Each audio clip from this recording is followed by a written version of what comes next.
Hello, everybody. Welcome to Sonictalk, episode 835, recording today on the 26th of February, 2025. This is the Music Technology Podcast. We'll be talking about things to do with, well, music technology, synthesizers, drum machines, production, software, mixing, live performance, distribution. There's a whole bunch of things in our arsenal of potential topics, so hopefully we'll find something interesting to talk about. Before I introduce you to our guests, I'm going to do our housekeeping. I just want to say, if you haven't already checked it out, check out the new MIDI Era Meets podcast. Episode 2 is with Matt Cox of Gravity Rigs, who's been running the MIDI and keyboard rig for Chemical Brothers and many other people for many years. That's a really interesting interview with him.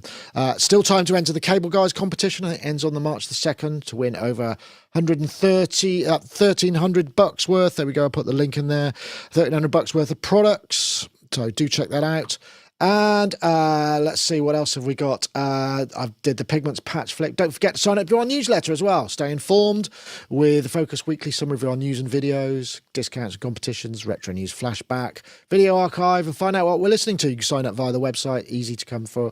And what have I got coming up? I've got a couple of Friday funs coming, and I've got the Adam Audio D3V desktop speakers, which are in front of me at the moment.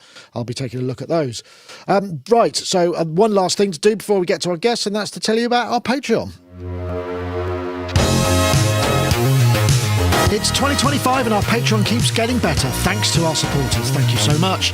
There's ad-free versions of much of what we post on YouTube, Sonic Talk pre-show, Sonic Lab extra videos, the ever-expanding Sonicstate archives, including classics like the top 20 greatest samplers. There's Patreon Discord, a monthly hangout, the excellent members map, impulse responses from classic and unusual reverbs, and a growing collection of patches and samples in decent sampler format, including some great Moog Muse samples.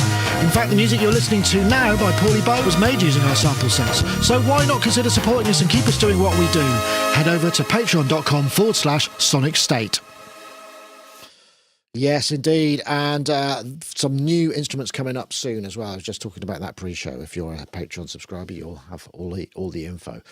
So let's see, to our guests. Let's start over. Well, we'll start furthest away. I think Charlie Clouser there from who's in LA managed to. I'm very happy to see that the studio we filmed him in before the terrible fires is still there. So you made it. I know that many people didn't, but you must be thinking, phew, thank goodness. But I get it. It's a close run thing, right? Yeah, I mean, they managed to stop the fires about 3 miles east of our house. So it was a bit of yet another close shave. So spent 10 days down in a hotel, sort of watching 3 different news channels at once on 3 iPhones, and watching all the helicopter feeds of the firefighting efforts. Wow. And I do know a few composers who lost their houses and studios and everything, as well as Bob Clearmountain, who's had for decades had his house in the Pacific Palisades, so right in the center of the zone that was worst affected. So there's a lot of instruments and gear that got melted, and a lot of lives that got really messed up. And I'm definitely glad that we dodged a bullet yet again up here. Absolutely. Well, Charlie, of course, is a composer for the Saw franchise, as well as many other television series and live performance, and collaborating with various bands across the whole scene. So lovely to have you, Charlie, and glad to see that everything's all cool there. And then coming a little bit closer, which I guess is where's Pittsburgh? Is it in the middle, sort of middle-ish of the US? I should know this. We're about 6 hours from New York City, so we're East Coast. East Coast. Oh, okay. So yeah, opposite side. Richard Nicol for Pittsburgh Modular, head honcho designer and man about town. Nice to have you back. Once you come back, you just can't leave. I'm glad that we've got you addicted. I hope you're always most welcome, of course. But nice to see you. I'm noticing that the East and West Coast are rocking the black hoodies. So it's definitely a look, isn't it? It's nice, yeah. Yours has got MIDI on it, which is quite techie. How are you, Richard? You good? I'm good. I've been. I decided a few weeks ago that I was going to visit London for the London Synth Expo. So I've been quickly trying to put something together and get organized for that. I can't wait to come out and see a bunch of people that I've probably never really interacted with on a person-to-person basis. So I'm really looking forward to it. I'm going to just going to be me and a Voltage Lab 2, and I'm looking forward to a lot of fun. Good. I'm glad to hear it. Hopefully we'll get together as well. We've got plans that you'll hopefully come down here.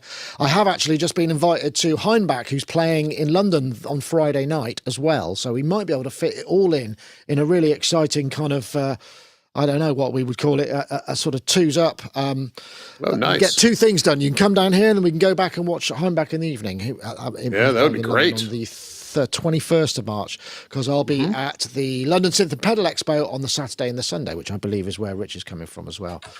Okay, and we've also got Paulee Bow, who's there, fresh from the thrilling episode that was Synth East, which was last weekend.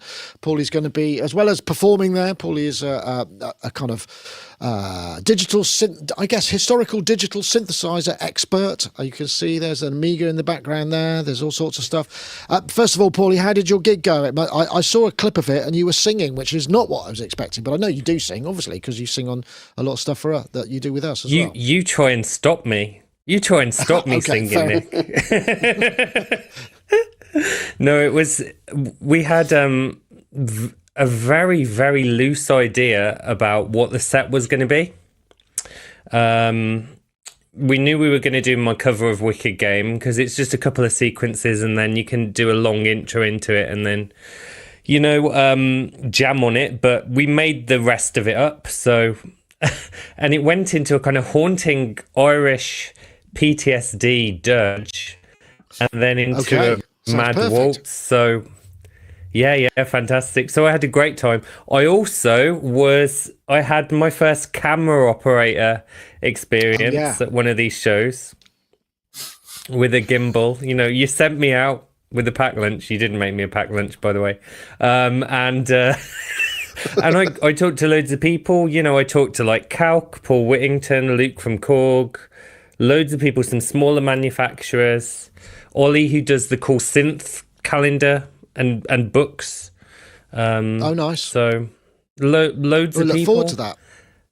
So, yeah. So there'll be hopefully a video that'll be forthcoming at some point. Yes, brilliant.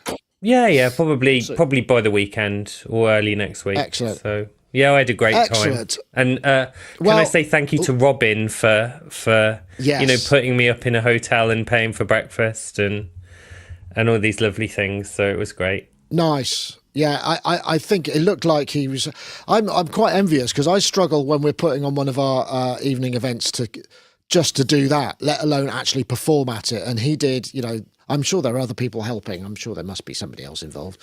But yes, I'm Electronic Sound Magazine helped. Is it brilliant? As his ability to do that, I could never do that. I'm still kind of contemplating putting on another EMOM event, but I just haven't got the bandwidth at the moment. But I hope to. I hope to at some point in the future. All right, well, let's get on to a few topics then. We've got some topics. Let's have a look. What's the first one? Oh, yeah, okay. I've got to say, who is not going to want to buy a synth with Nixie valves in it? As a display. And here we go. This is... Rather unfortunately, it's not direct audio, but just keep an eye on the... Yeah, look at those. They've got Nixie valves at the top. This is a valve synth. It's called Eternal Engine. 4 voices or 4 oscillators, and can be 4 voice or split 2 and 2 or mono. So there's 4 oscillators. Like I said, sadly, rather disappointingly, no direct audio, but there is another one. I think they're shipping. $2,100, not cheap. But man, anything with Nixie valve display on it, it's sort of almost like I sort of don't care. You could almost... Because you can buy, Nixie valve displays were and have been the de rigueur kind of retro studio accessory, which I was thinking about buying one, but they were too expensive. Anyway, this has got fully tube audio path, 4 oscillators, pulse width, of course, very nice. Voltage control. It comes with a triode indicator-based Nixie lamps, which are those things as well. I'm guessing a lot of the money goes on that, but I don't know what else it can do. It looks like a fairly straightforward system, apart from the fact that it's Valve. The only other Valve synths I can think of was Eric. What's his name? You remember, Rich? The guy who used to name all his things really obscene titles that you couldn't actually ever promote because was it Metasonics or something? Metasonics, yeah. That's right. Metasonics. They were yellow and filthy. I remember. They were. We used to do. Yeah. So we used to see him at NAMM. He was a very straight guy, just like totally dry. And he repurposed sort of valves that weren't supposed to be for making stuff. And I think he used to take it as a personal challenge to make the most appalling sounding and the most unpronounceable and unpresentable livery to the things so you couldn't even show them to anybody who's moderately, you'd have to be pretty kind of like loose morals, like a pearl to not clutching be moment. Outraged. My pearls. It was a little bit. I don't know, but valves and synths. I mean, have you ever looked into making valves and synths? This is a Polly as well, so I guess it must take a while to warm up, right? I've never looked into doing this on my own. It's one of those technologies that I found my little niche, but I loved really how this sound. These guys have done a couple instruments now, and this one I was surprised because there was a couple other videos that I found for it. It's been around for over a year, right? And it just I did find a video that is direct audio, and it does sound absolutely lovely. It gives you that sound that you would expect from tubes. It's sort of this kind of warm fuzziness to everything that really works well. They did some demos creating some acid sounds and that type of stuff, and I think it sounds really, really beautiful. And with the Nixie tubes, like you said, that's enough to get it on its own. One thing I didn't appreciate was sort of the early Moog one knob for the entire section interface, where you have to switch to what the knob adjusts, and I think that would drive me crazy after a little while. But I don't think the price for what you're getting is crazy. $2,100 for something that's clearly handmade, and they can't be making a ton of these. If you're looking for something that's incredibly unique, I think this is interesting, and it does come. I saw that it comes with an extra set of tubes. They do have additional tubes if you need to buy them because tubes don't last forever. But it's true. Tubes don't last forever. I have a tube headphone amp that I listen to music on, and if a couple times you forget to leave it on and you leave it on overnight or something, the tubes burn out way faster than you want them to. So with a synth, though, that might be a plus. As they start to die, they start to add additional distortions and noise to the sound, and maybe that's a flavor that you're looking for. I know with that Metasonic stuff, a lot of those things, the bit of the tube that they were looking for wasn't necessarily that clean warmth, but they were looking for how can this tube just destroy the sound as much as possible. So it's almost like an effect built into a synth, but I dug it. I enjoyed watching the videos. I think it does fall into like a good price and size and complexity slot.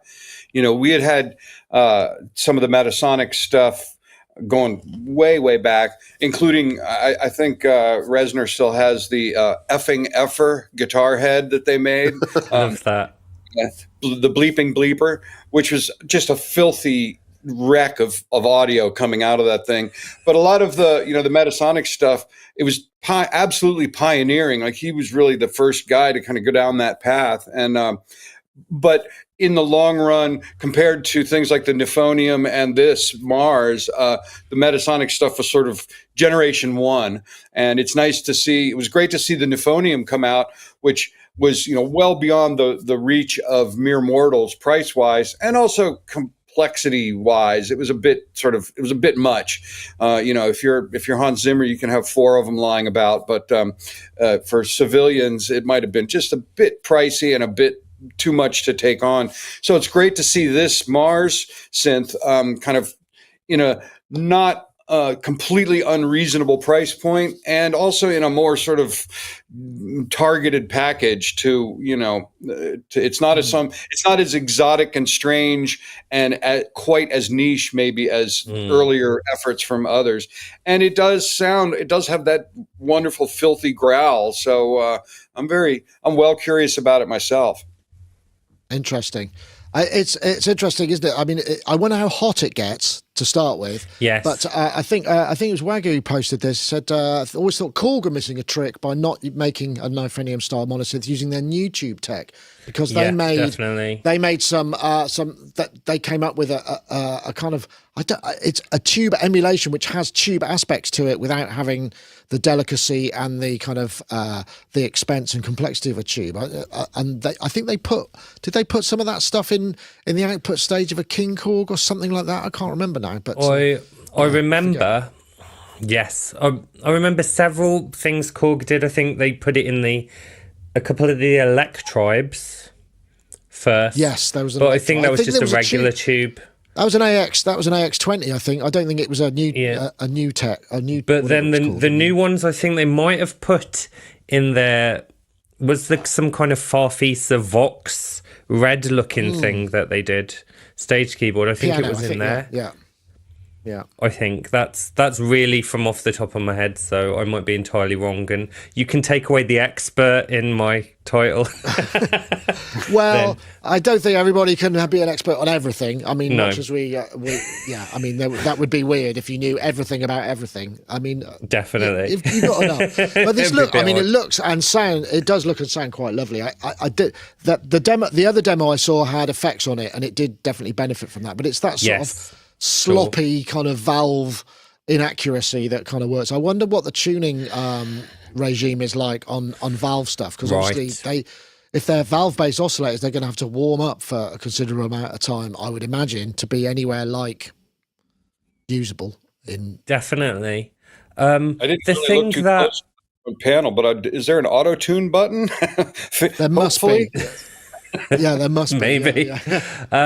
The thing that slightly put me off this was the upkeep factor of it. I think that would be very romantic to some people. Oh, it's got real tubes and I have to change them.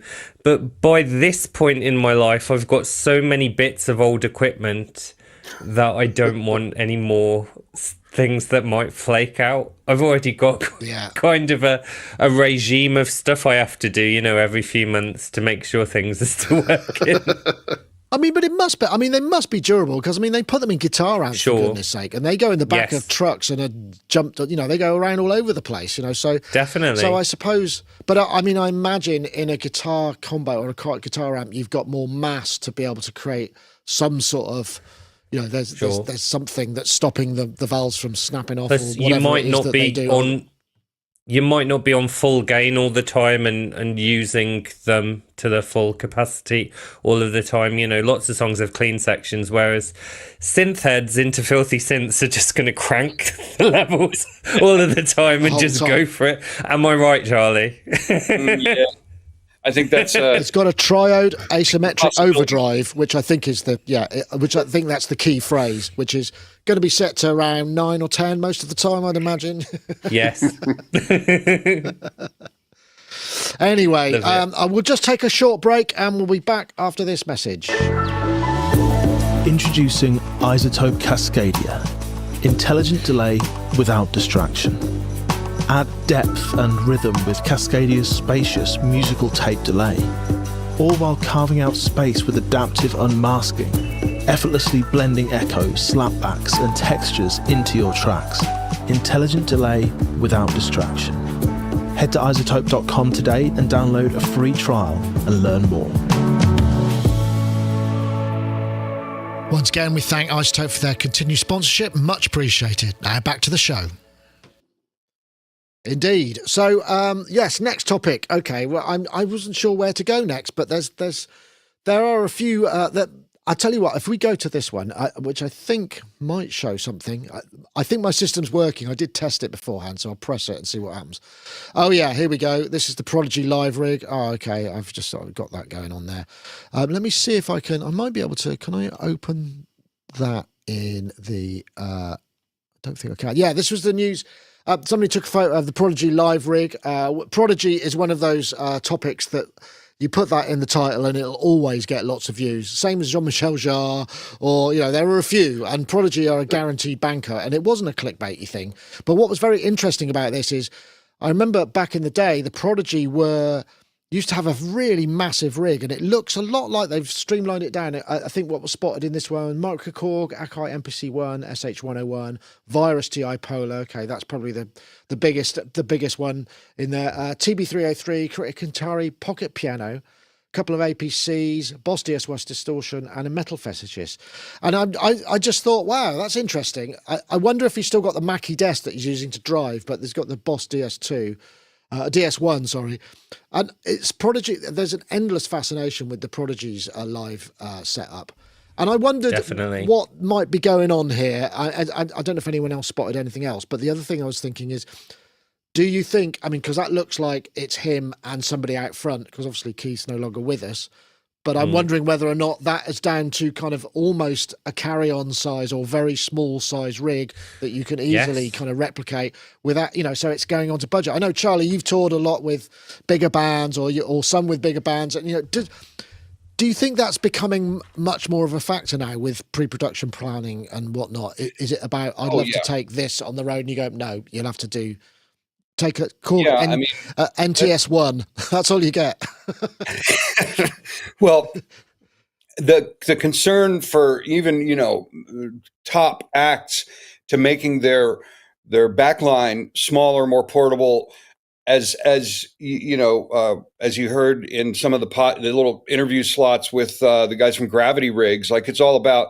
Chemical Brothers obviously is kind of an outlier because they bring that great big Midas desk and tons of ARP Odysseys and that, but it is definitely even at the highest levels a concern of having the backline be at least the computerized and synthesized and playback engine, having that be somewhat portable, bulletproof, and sort of hot swappable, if you will.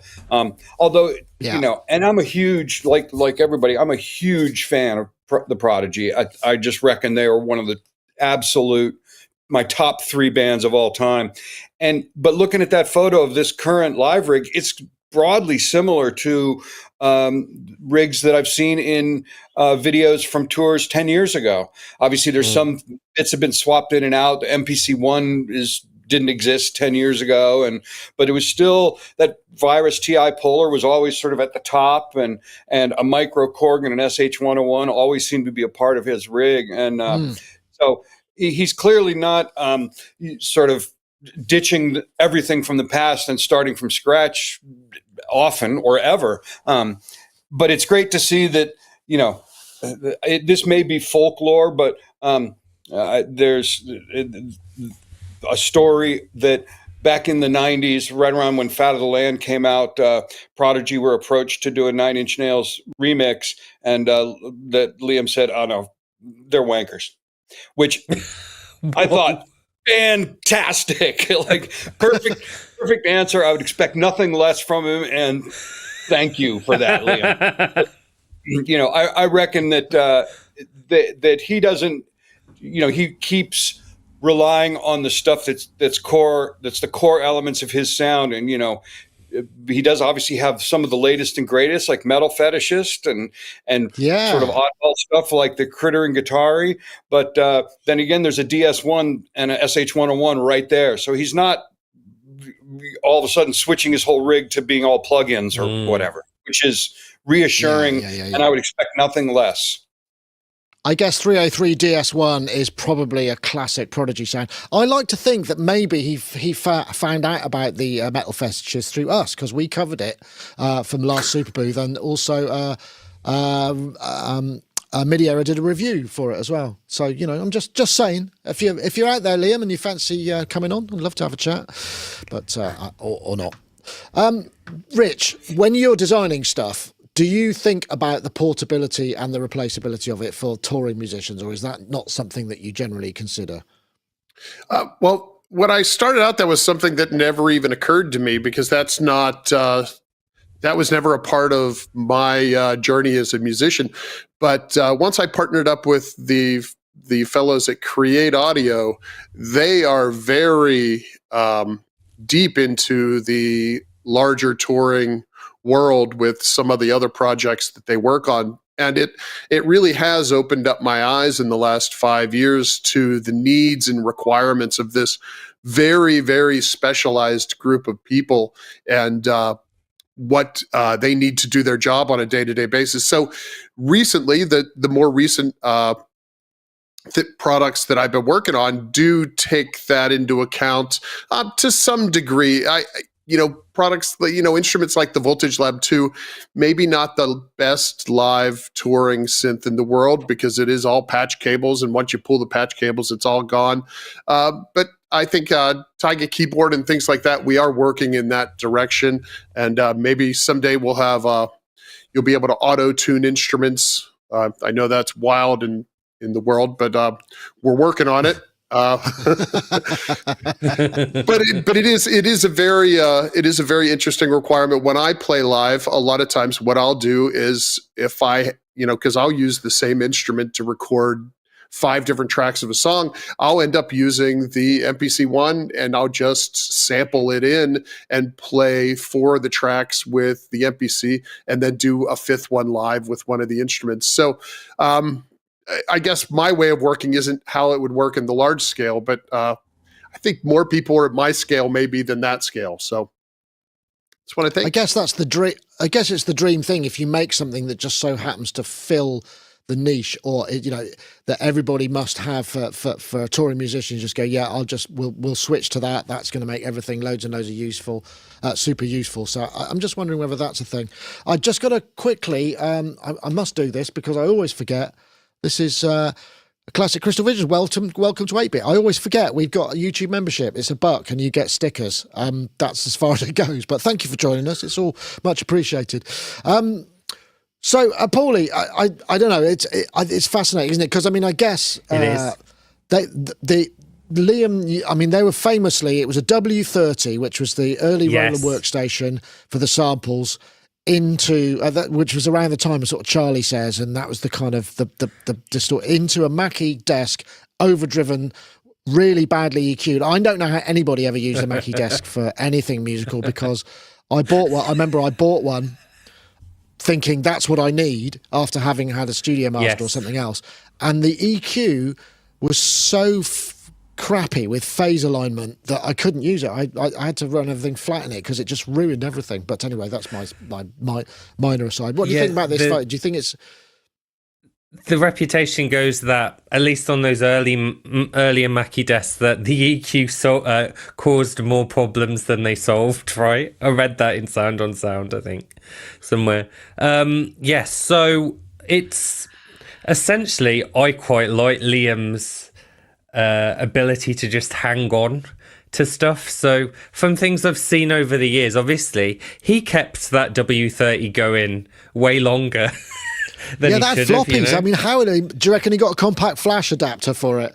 He must have done. But I don't know if they came out in time. Do you know what I mean? Just too. But yeah, he was probably using like Omniflop on a PC to back him up or something. Wild. Hold on, Omniflop. Anyhow, I think he also kept.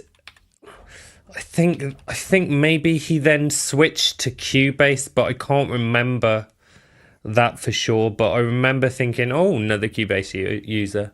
But I really like the fact that he kind of sticks to his guns. He knows what works for him, and he just continues on. And each album has very, very different sounds in it, but it's all tied together in that same delicious Prodigy way.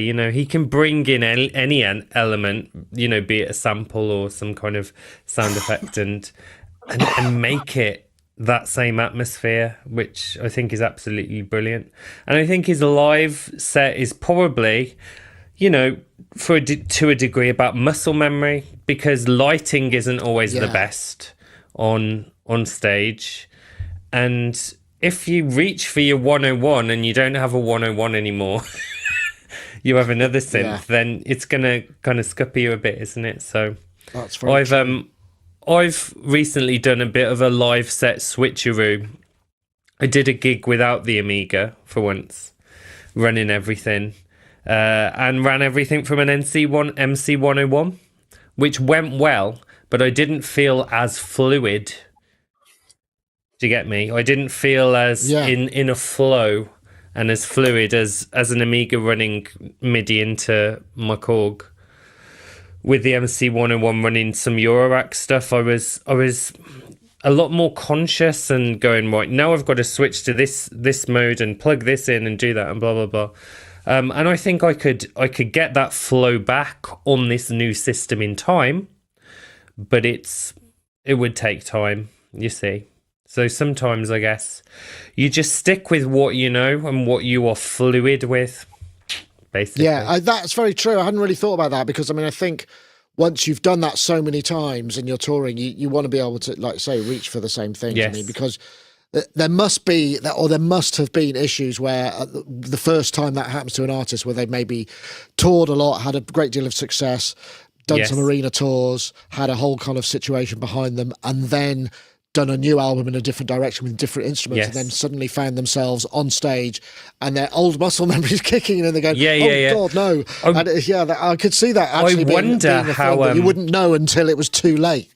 yeah, definitely. I wonder how Tangerine Dream coped, because they went from Moog modulus to then kind of 808s and PPGs, and I can't remember what polysynth they used, the analog one. And then later on, they did like radiuses and, you know, cool like digital stuff. I think they went with a quasi MIDI polymorph at some stage as well. So they completely changed their setup in each era.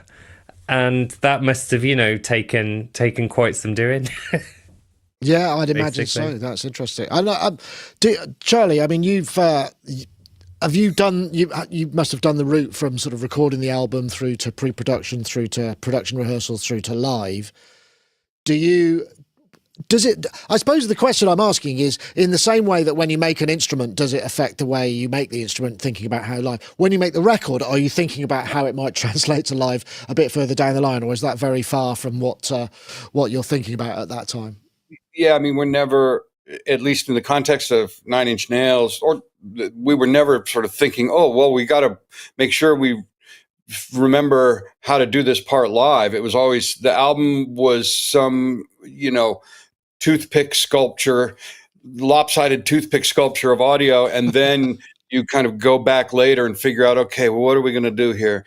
And I was pretty heavily involved in that aspect of the band for a while and sort of figuring out who's going to play what part and how you're going to render it all. But because of the sort of extra violent onstage antics on the band when I was in it, all the, you know, now Alessandro's got like a modular rig and a Prophet 12 and a bunch of stuff on stage, but back in my day, we kept all the sound generating hardware off stage, and the only things that were on stage were Brown DX7s used as MIDI controllers because they can be waterproofed.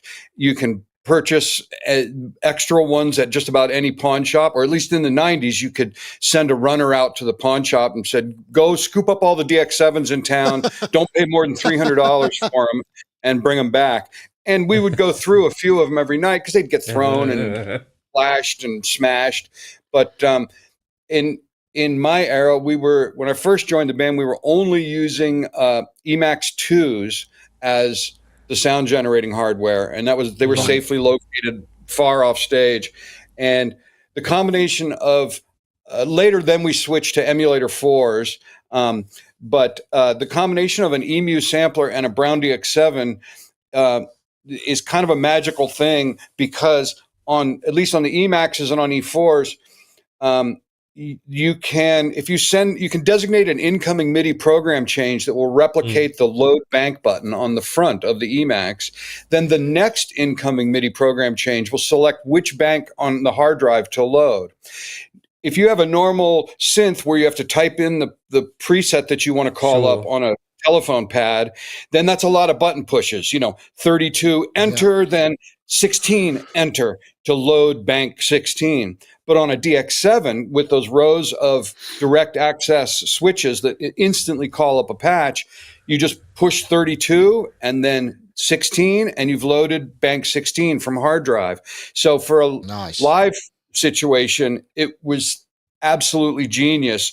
And that's how we would get around the limitations of only 8 megs of sample memory in the Emax 2s. That was enough for one song's worth of samples. And then you, in the split second between songs, you could push 32 and then 8 to load the bank for song 8. And it was very convenient and relatively bulletproof, despite the Emax 2 having a spinning mechanical hard drive in it. They lasted, we dragged those things all over the planet and dumped them in road cases, and we always had a couple spares, but I don't know if we ever even had to go to the spares. They proved to be very durable. And it was a very, by today's standards, it was an amazingly simple rig. And if you watch that Depeche Mode movie, Depeche Mode 101, I like to think that Trent watched that movie, as we all did back in the day, and thought, right, they've got it figured out. And they used a Tascam 8-track reel-to-reel for their playback, and then just a stack of Emaxes for all the sound generation. And it's an amazingly simple rig. And Emaxes are like the quintessential sound of early Nine Inch Nails, that gritty, hard, still lots of low end and a very juicy sound, but capable of having like a bit of hair on the edge. So that was it was a perfect fit for us back then. Nice. I've now got several candidates for the show title. First one is Tubes Don't Last Forever. The second one is Omniflop, which I really like the sound of, which sort of sounds like the sort of thing that you might have an internal conversation with your other band members and the record company where you've had a global flop rather than a global hit. Omniflop. And 9 Inch Nails, well, it's NIN because 9 Inch Nails is a bit long. 9 Inch Nails DX7 runner or buyer. I quite like the idea. Who had that job? Imagine having that job. It's like, and as you could just imagine the graph, can't you, of as they become less and less available, whereas you still need them, the radius, the blast radius of having to go round and look for the DX7s becomes wider and wider, and the poor person can't come back until they've got at least one. Ooh. And of course, the fool newbie who was like, "You fool! You bought a DX9." Yeah, and he got fired. I guess that could. Yeah, gosh, yeah, gosh, that responsibility. I can't imagine. Do not come back with a DX27, or you'll be banished. Oh man, I had a DX27. They were all right from what I remember, or at least mine was. Well, actually, no. What am I talking about? I can rather. I can admit that I think I sold a Jupiter 4 to buy a DX27 and maybe a 4-track. So I did get things that I need. So I think maybe, yeah. Well, we've all been there. We've all done that, or maybe just me. But I know it's not just me. So don't pretend you haven't done something similar. Okay, right. So, I should probably just take a quick break for another ad break. Back in a moment. I know right away when it's good for me because it makes me write something. Komplete 15, a do-it-all production bundle for endless sonic inspiration. I did not know it could do that. You have your low sounds, you have your mid sounds, you have your high sounds. Create any sound imaginable. All together. Sounds nice and big. Whatever sound your music needs, make it with Komplete 15. Yeah, okay, so what have we got next? Okay, I'm going to go... I don't know where to go next because we've got the boring chords or we've got the digital mixers, because I'm also very keen to understand if anybody's using digital mixers, and if not, why not? Because... I think, we're probably at the stage. I'm going to take an executive decision and I'm going to go for that. Right. SQ Rack is built on the class-leading 96 kHz XCVI SQ core. This renowned is for pristine audio, phase-coherent mixes. Arbitrarily just about the news that there's new software for the SQ range. And as we're seeing now, most of the big mixer ranges, including Behringer Wing, which is another really good candidate for a sort of compact multi-input DSP mixer. rack-based touchscreen with a controller, etc.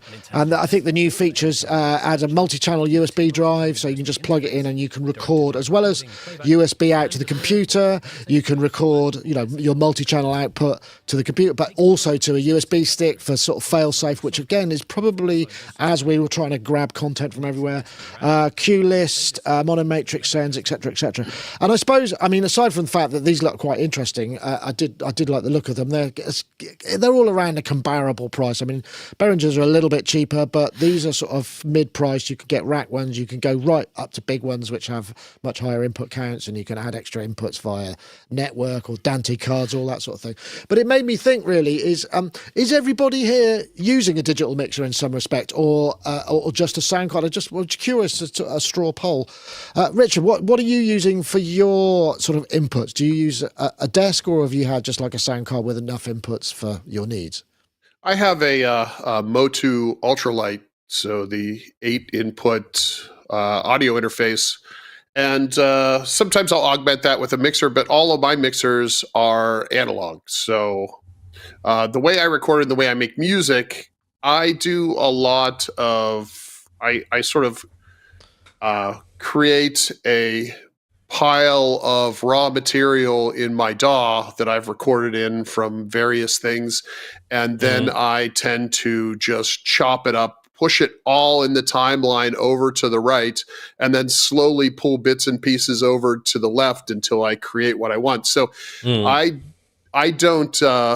typically don't record with effects or anything like that because I have no idea what I'm going to do with the sounds. I create sounds and I was doing it last night where I just sort of put my headphones on and I was playing with the Voltage Lab 2.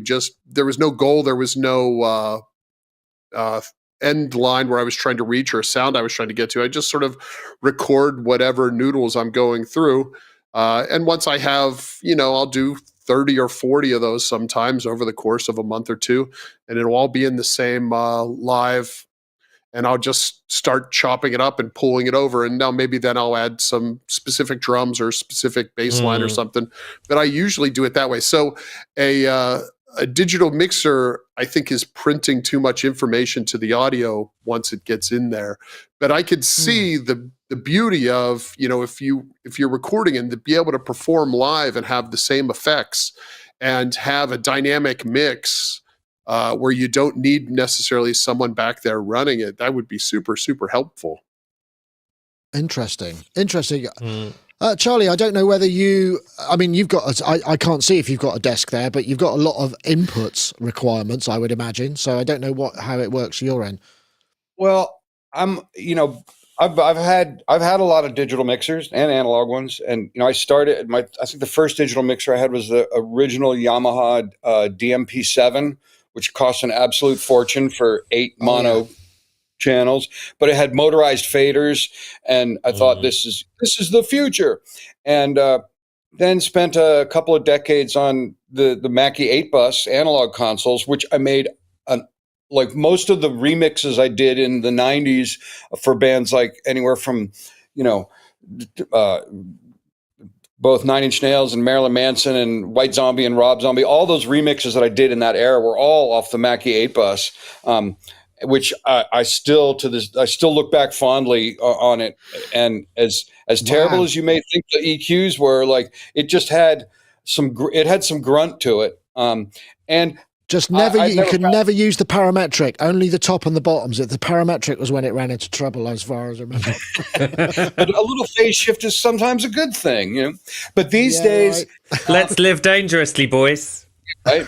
I do know, obviously for bands, for live use, these digital mixers, this new crop, the new generation of digital mixers is absolutely perfect, and because small to medium-sized bands can have something like an X32 or whatever, and they can own it and have it in their rehearsal space and work out their monitor mixes and any tricky cues that they need, and have that programmed, and then literally pack that along with them and bring it to the gig, all the way up to, I know that bands like Filter are doing something like that, even when they're on arena tours, opening for larger acts or headlining at theaters and they'll have worked out their monitor situation, and a lot of the pre-mixing for front of house, and bring that along with them.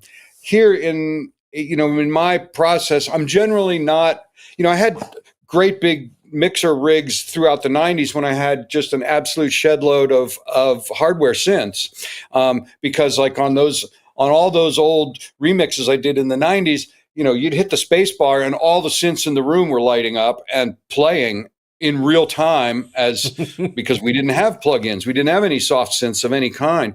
So you needed to have a big mixer and a lot of hardware synths. Okay, the Nord lead is doing the bass, the Virus is doing that little tinky tink sound, and so on and so forth. But now I'm generally creating things sort of one synth at a time. So I do have a lot of inputs on my audio interface rig, and things are normal to it.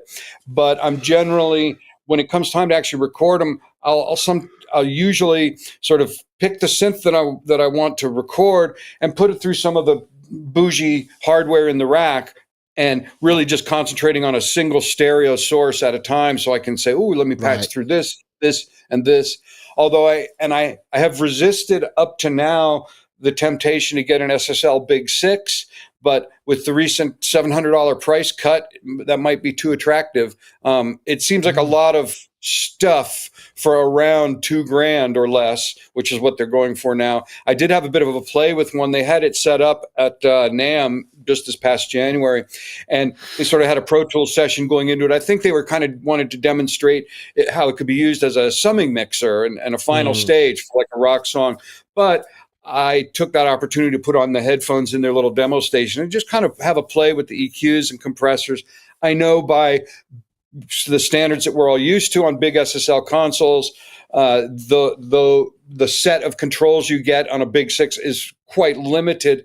But for just being able to sort of sweeten the sound on the way in, so you're not just recording the dry output of the hardware keyboard on its way in, just being able to give a little bit of juice on the EQ, maybe ding the compressor a little bit on the way in, and optionally have one or two of your favorite effects set up on the sends. That's kind of a pretty attractive use case for me, especially with the instruments, something like the Pulsar 23 or the Lyra or those kind of more oddball instruments where when you're just listening to it with headphones dry as a bone, you think, oh, how am I going to make this work? But and you're going to put a bunch of ping pong delay and reverb on it. So why not have a fiddle on the way in? And I'm quite okay with that kind of approach. I don't mind adding a little bit of sauce on the way in because I know I'm going to add it sooner. You can print it dry and wet at the same time. I guess with the Big 6, you've probably got enough outputs to be able to do that. So yeah. Interesting. Paulee, I don't know whether you've got a desk of any kind or a mixer of any kind. You've not been listening to me this whole time, have you? I'm joking. No, probably not. No. I tend to glaze over most of the time. At the moment, I've got various setups for various things. So when I'm capturing audio on my laptop, I've got a Focusrite Scarlett with a bunch of inputs and outputs in. I know you don't rate them, but you like what I do with them, so it's fine. Yeah. And then the in the actual project studio here, I've got a Yamaha desk because I'm just used to Yamaha desks. It comes back again to that muscle memory kind of vibes. And I've used both digital and analog Yamaha desks. I've got an analog one at the moment. I've been through the lot of them. Yeah. The first ever digital thing I recorded on was Yamaha's. It was basically a digital desk with effects and a hard built in. I think it was the AW 4416 or something like that. Oh, right. It was one of those, and we had that at college, and that was brilliant. And I thought at that point, because I was used to my Fostex XD5 multi-track cassette player, I was like, this is the future, man, like all this digital stuff. So yeah, but it's funny really how in terms of mixing I've gone back to analog when I want to sum things together, and then I just go straight into the interface. Like Charlie was saying, I'm glad that I've got, you know, a pretty similar workflow to someone extremely successful, because it's great, right? Because you can pick out a little bit. Maybe I do a project with maybe two synths max, and then add some of my existing sample library to that, or a couple of virtual instruments, and you can pick out things. It gives you like noodling time with the one or two synths you've got connected, and thinking, it's like a mindful thing. Oh, can I push it this way? Can I push it that way? Whereas if you've got everything plugged in all the time, one, it's a bit of a power hog, but two, you are maybe just going to skim the surface of those instruments and go, well, I need and if you're in a rush, I need an EP for this, I need a bass for this. And so doing things one or two at a time gives you more an intimate experience with the instrument, I think. Interesting. The one thing, because we've got an X32 here, I've had I've had all of the Yamaha stuff apart from the DMP7. I had the a Pro Mix 01, 03D, DM1000. And then we went to the X32, and we've now got the I just bought the Zoom L6 actually. And that is a really interesting proposition. It's not, I mean, because you can use it as a front end, I don't know whether, but it's a tiny little digital desk with 32-bit float recording to SD card and out of USB at the same time. So you could just stick it on a battery, record a bunch of stuff. So for live gigs, you've got 12 inputs, at which mics, there's a rudimentary DSP effect in there, and a rudimentary sort of bus compressor. That sort of stuff's kind of interesting to me. The stuff that you're just going to go, oh, this is fun, record. And even on a device that small, I've just got it. And I've got it discrete. I've got 32-bit floats of all of that. I don't have to worry about anything, really. I think the only thing I don't like about it, because I did try it for the podcast last week, and the issue was the master stereo out is on outputs 1 and 2 over USB. So I couldn't use it for this because my mic would be coming in, but I'm also monitoring you coming back, which would then be going out. Whereas if they put the stereo mix outputs at the other end of the channel count, it would have worked really well. But unfortunately, they didn't. So you can't make a mix minus basically anywhere. It's not viable. But that seems to me to be part of a new breed. I mean, I suppose Zoom aren't necessarily known for their sort of heavy DSP reliance, but you could imagine that process going in either direction, even smaller or even bigger, and that gives them a whole product category to go into. So it's an interesting thing. But anyway, I mean, digital desks for here, we use them because, I mean, even though I've got the X32, I probably use about 12 channels, so it's very underutilized, but it's all the additional busing, because we have mics go out to audio interfaces for stereo, for mics to discrete channels, plus a stereo mix, plus busing, plus maybe a completely return, all that stuff. And I've got the SD card recorder in it, which when we're doing EMOMs again, everything's just recorded to that, and it just has failover into the second SD card, and all that stuff is just great to have, and it's never failed, But part of the reason this came up is Richard Alpin, who's a friend of Sonic, he lives reasonably close by. He sent me a picture saying, I've just got the Behringer Wing rack, and he said it's absolutely fantastic. It's got a big touchscreen, and I think you can plug in various different controllers. I mean, this is the same of all this breed of rack mount versions of these instruments that you can then plug in another 24 channels via some sort of Cat5 or AES50 or Dante or whatever. It's a very extensible system.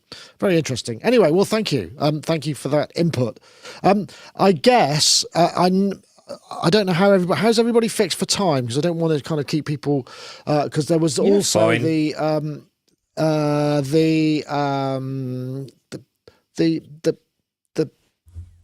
boring chords, boring music piece, which I thought was kind of interesting, because I guess as fairly we've got some musically accomplished individuals. Yeah, okay, so let me just do that one. We'll do it quickly, and then we'll come back. Okay. This is a video by Guy Mitchell Moore and ThinkSpace, where they do various. It's basically a plug for a course, extra but he's a very colours. compelling it's like teacher. going from, well, do you want red, blue or green, to, a whole Pantone range of textures and colours.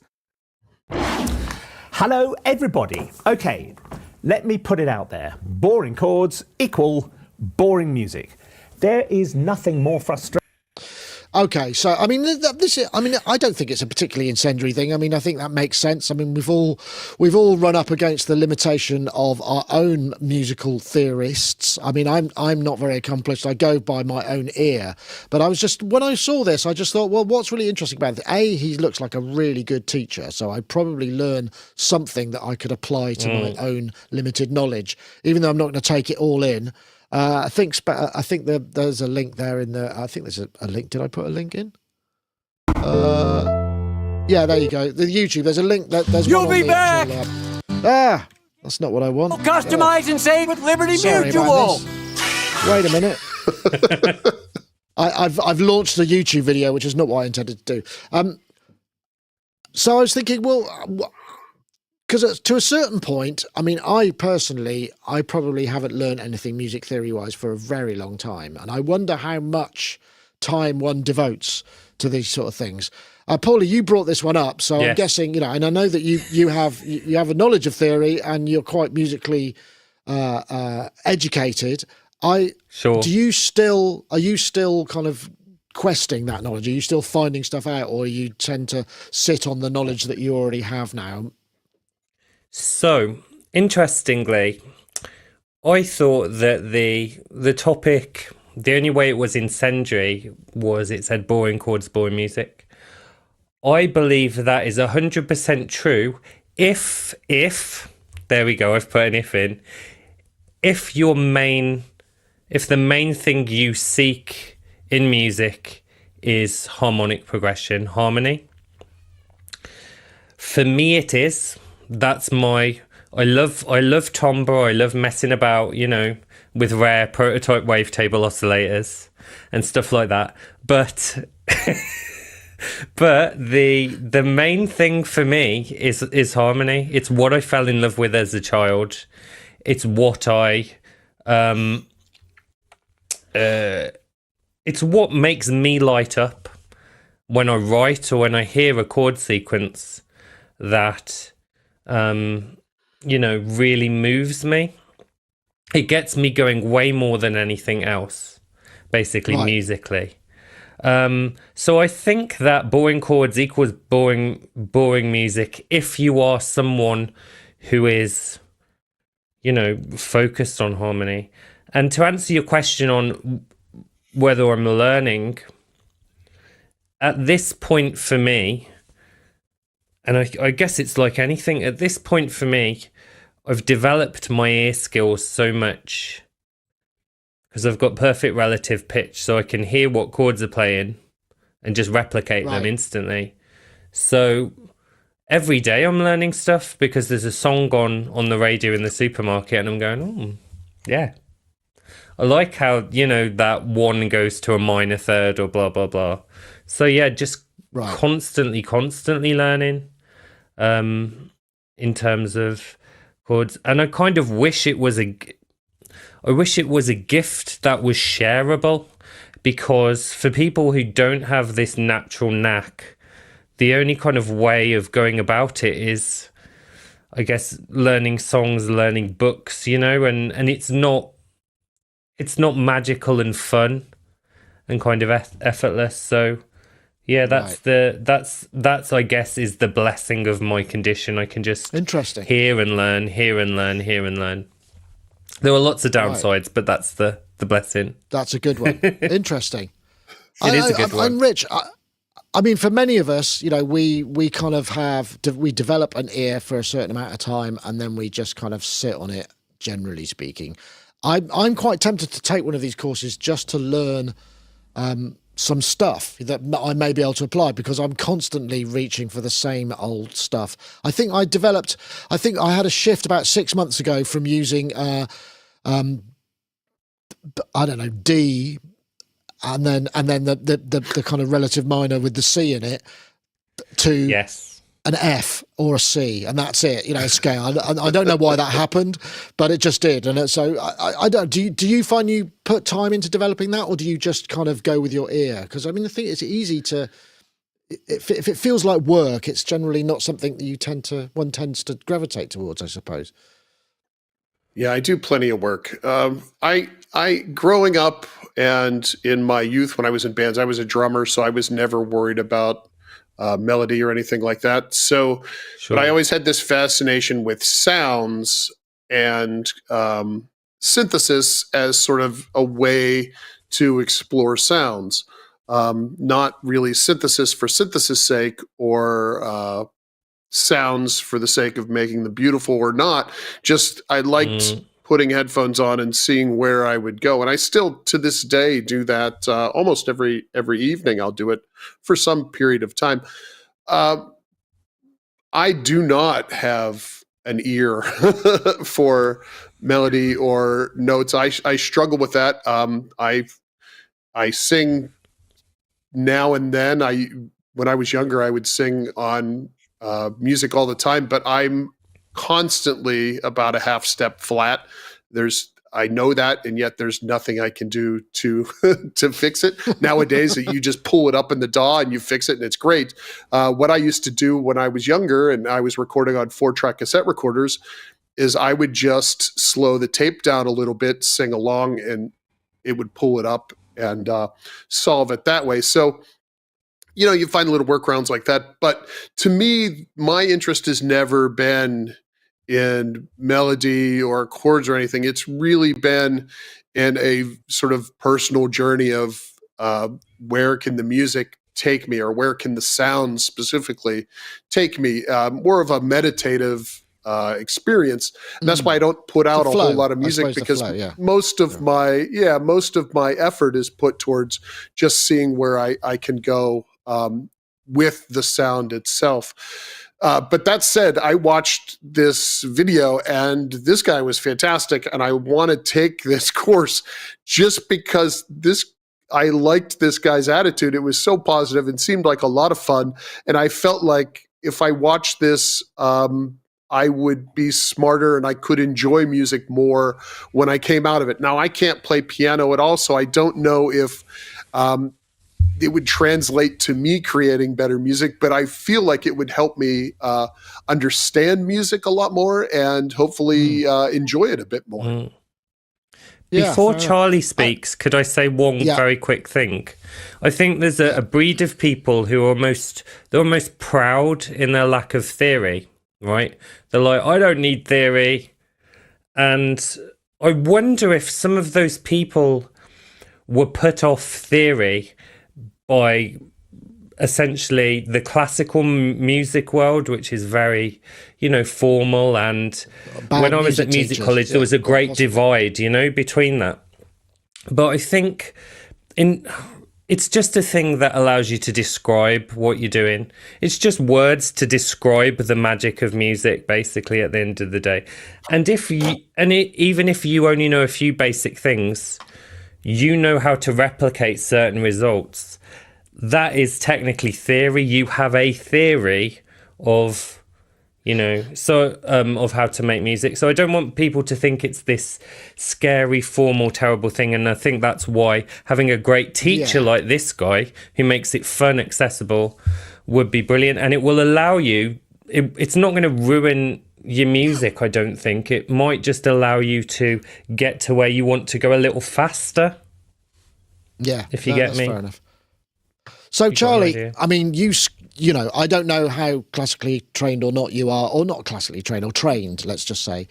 Yeah. So when you're working to picture, I mean, a lot of what you're doing is about feeling and sound, I'm guessing, but do you also know, okay, this needs to be sadder or this needs to be happy? Do you know what to do with that? Is that something that you instinctively know, or do you know that, okay, if I shift it to this key, it'll be, and is that useful, or do you rely on your ear more than anything else?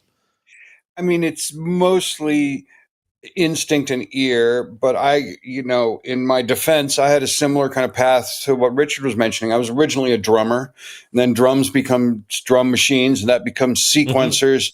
and pretty soon you're the only guy in the room that knows how to turn everything on.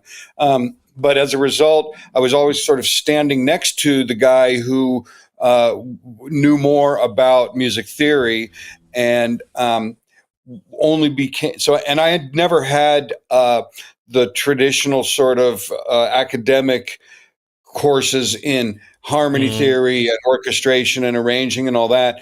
So when I all of a sudden had to really do it in earnest, I was operating on decades of experience, but no formal training per se. And somebody recommended that Rimsky-Korsakov book, the Principles of Orchestration, which was like the first and only serious text that I read when I was just starting to score films on my own. And it's not so much talking about harmony theory, that sort of thing, but more about the food groups of instruments and the possible uses for them. But when it comes time to sort of, this scene needs to be happy, sad, etc., that I can react to what I'm playing and go, no. Oh, there we go. And I've had a few situations where there's one, the situation that stuck out early in my career where I was on a film project, and the producers and directors were struggling to show me what they wanted for a particular scene. Actually, no, it was a TV series, and we were well into it by this point. We were, second or third season, many episodes in the can, and they had a scene where they always put a temp score together to give you some idea of what they want. And usually on a series, it's a lot of that temp score is music that I had done in previous episodes, so that it's not they're not just all of a sudden dropping the Indiana Jones theme in your lap or whatever and saying, this is what we want. But on this one, they had the piece of music they had in the temp score was not right. And they had struggled with it, and they'd put 3 or 4 different things in from different sources, and none of them were working, and they were kind of struggling to figure out why it wasn't working. And they played it for me, and it was a sequence where 2 characters who have known each other for a long time are going to part forever, a man and a woman. They're going to part forever. This is their final goodbye. And they had this piece of music in there, and they said, we can't quite put into words what's wrong with it, but this isn't right, so don't do that, but we're not sure how to describe it. And they played it for me, and my first reaction was, well, it sounds like they're about to jump in the sack. In other words, the music that they had suggested to me romantic love, but the scene and the story, they were brother and sister who were parting for the final time. And so that's a different kind of emotion. That would be like a more poignant, wistful emotion, but not romantic. And to me, it was clear as day that this piece of music they had in the temp indicated a romantic kind of attraction or love feeling. And it instantly spoke to me as that. And I just blurted out all kind of awkwardly, well, it sounds like they're about to jump into the sack. And everybody kind of turned and looked, and they're like, huh. And I said, and it can't be that. It has to be wistful and emotional and poignant, but not romantic or sexy in any way. And they all kind of went, And then, of course, I went home and back to the studio and thought, what have I promised these people I was going to be able to do? But in the end, with that as kind of my guiding principle, I was able to fumble my way through this delicate little quiet piano piece and avoid any suggestion of that kind of romance and come to a piece of music that actually worked really well and didn't suggest the wrong thing. But that wasn't by any sort of knowledge or training or schooling or lessons that I had learned. Finding my way away from the romance and towards the poignant was strictly playing something and going, no, that's not it. No, none of those intervals are working. And then avoiding those pitfalls and utilizing what was left. So sort of like driving around the potholes in the road almost, you know. I know what I know what I don't want, systematic. and I know when I see it. Yeah, yeah. So you are, in a way, you are fulfilling the role of the nightmare director who's just telling you, but on yourself. Exactly. Excellent. Well, I've got another. So the titles now. I've got a new. So we've got Tubes Don't Last Forever, Omniflop, 9 Inch Nails, DX7 Buyer, and Ding the Compressor. I quite like as well. So if anybody in the chat wants to throw those in, we can vote on them. I suppose I could put a poll together, but it's beyond me. I can't manage getting a poll together at the same time. Thank you so much, everybody. It's been great fun. Lovely to have you all. And I think we're going to wrap things up right now. So, Charlie, I guess, are you mid-score? Are you kind of in the middle of something at the moment, or have you got a bit of downtime? Or no, got a bit of downtime, just doing a bunch of sampling and recording and fiddling with new instruments like the Audrey 2, which I can't remember if I saw it on Sonicstate or Matrix Synth. It's a digital instrument that's basically has no input, no MIDI input, no audio input. It's a feedback network using a Carplus-Strong algorithm, but you, by manipulating the knobs, can gently coax little swells of feedback.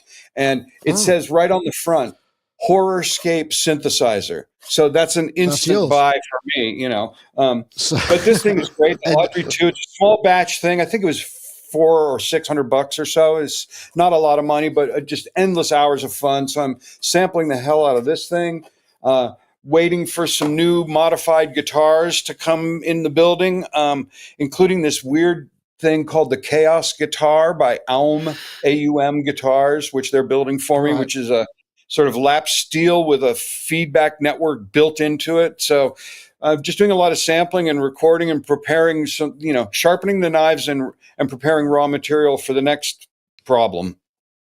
Right. Oh, interesting. Okay. Well, that's great. Nice to hear.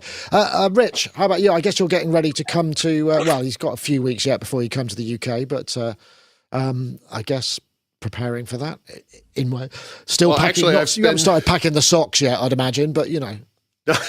Not quite yet. I have a few projects to finish for one of the projects I've been doing over the weekends. You can see behind me here. I have 106 two Juno 106s.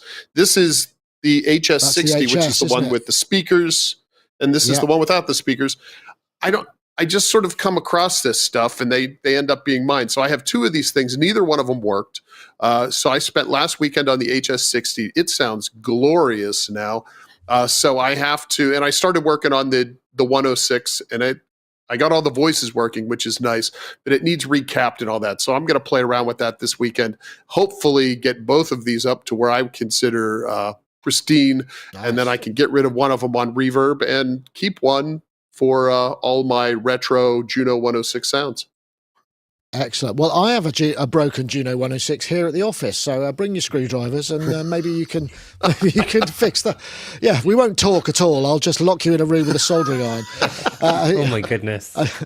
No, I won't do that. Anyway, lovely to see you, Rich. And also, Paulee, I guess now you can, obviously editing a bit of video for us from the Synth East, which we're really looking forward to, and I'm sure you've got other stuff to do as well.